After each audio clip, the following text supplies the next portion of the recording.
and with risks. I take both of those very seriously. You may have heard me say before that AI is shorthand perhaps for American ingenuity.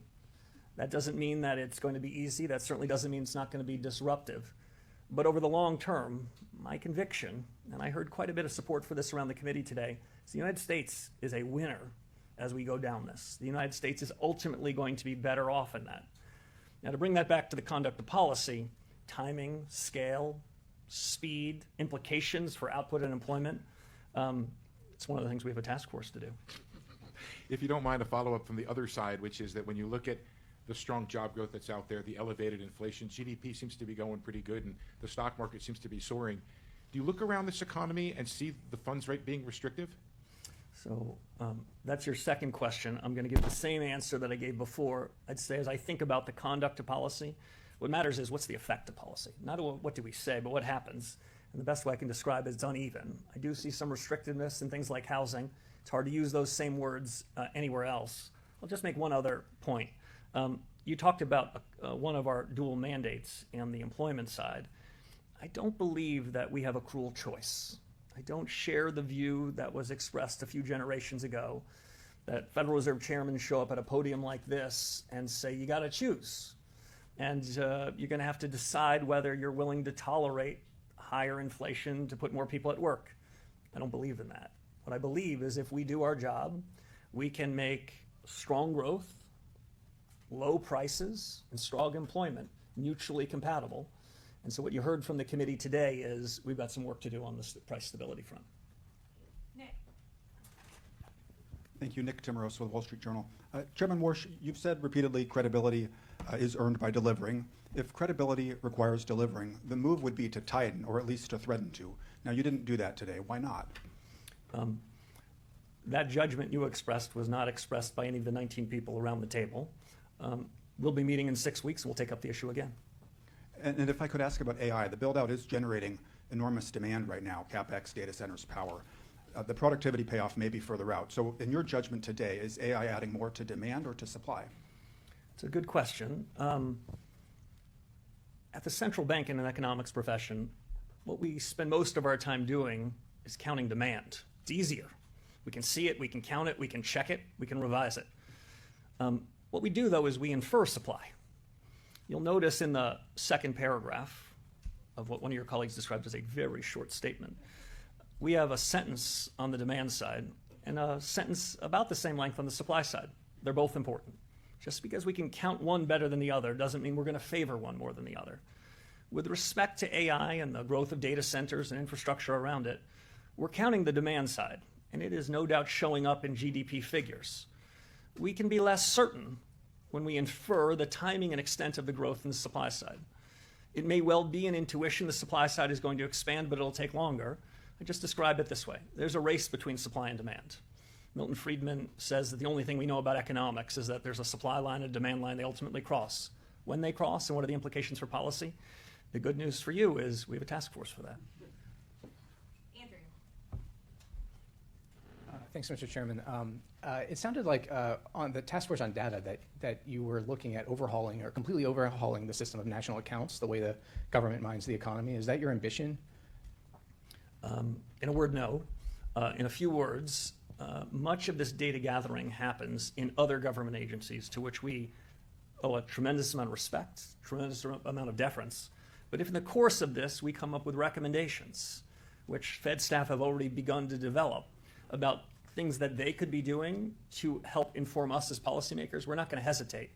Again, I don't want to try to delineate the four corners of the research of the task force on data, but I do think there will be a review of official statistics, and at least as important, a view of bringing the best practices from the private sector and new analytical tools made possible by AI so we can forge these into a fabric that gives us better real-time information. So as I mentioned before, when we're making decisions that we'd say are real contemporaneous data, not data that we call contemporaneous, that's really an echo of history.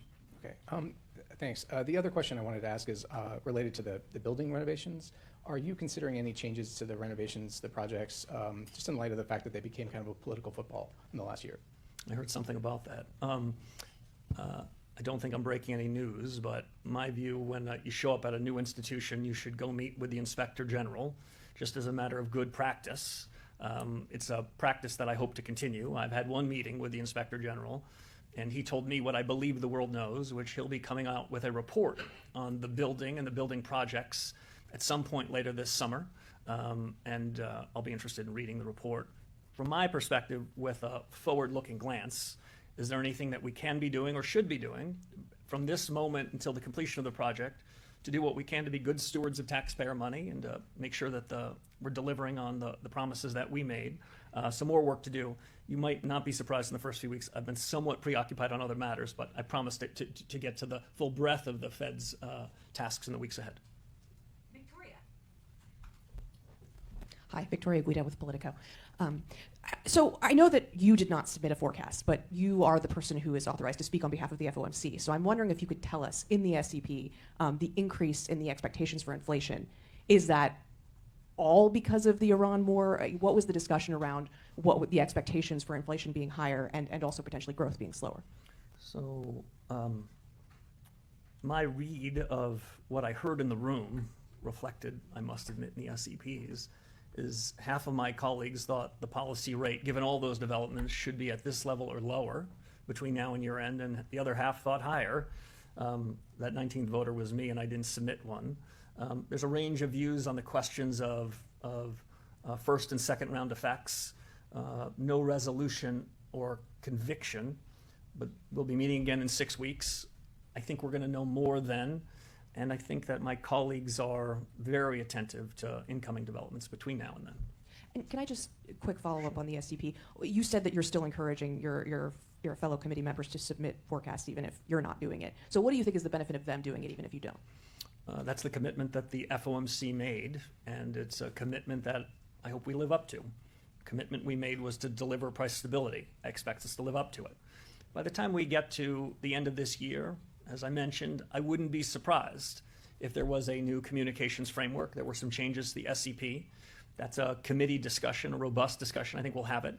I believe we're going to come to a better mix of communications to deliver on what we promised, but I wouldn't want to prejudge what those are. But between now and then, I would continue to expect colleagues to submit their SEPs.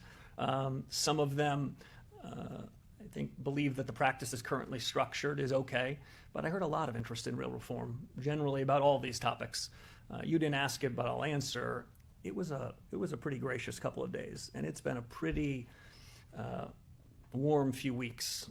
The institution wants to figure out how we can do better. The institution's going back to first principles, and I'm encouraged that what we've done in the statement, what we're thinking about doing with respect to the SEP, that instinct towards a new chapter is a real one, and by the end of the year, I hope we can put some points on the board, both in form and in substance of delivering.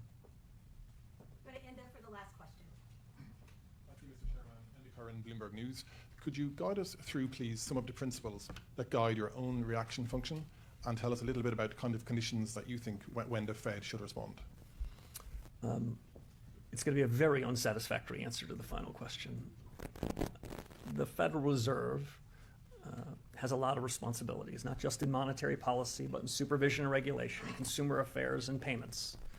My own view is our credibility comes from delivering on what we're saying we're going to do across everything we do. I've devoted more time in my first 3 weeks to monetary policy than all those things. But the more we deliver on our promises as good supervisors and good regulators, the more benefit we get, the more credibility enhancement we have in monetary policy.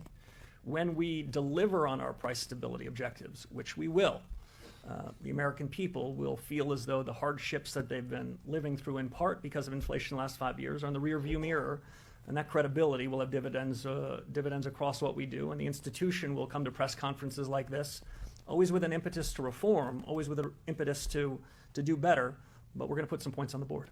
And Mr. Chairman, on labour data in recent months, how would you sum up the labour market right now? Do you see it as stable and as potentially a source of inflation? Thank you. Yeah, so the committee, if I were to try to capture how the committee thought about it, the committee thought that the labor markets were stable. There were some people around the committee who thought that it was trending better than that. Trends matter more than data points. What's happening over 3 or 6 months matters more than any one data point, any one data release. and I'd say the jobs data has been moving in a good direction. If I heard one other thing around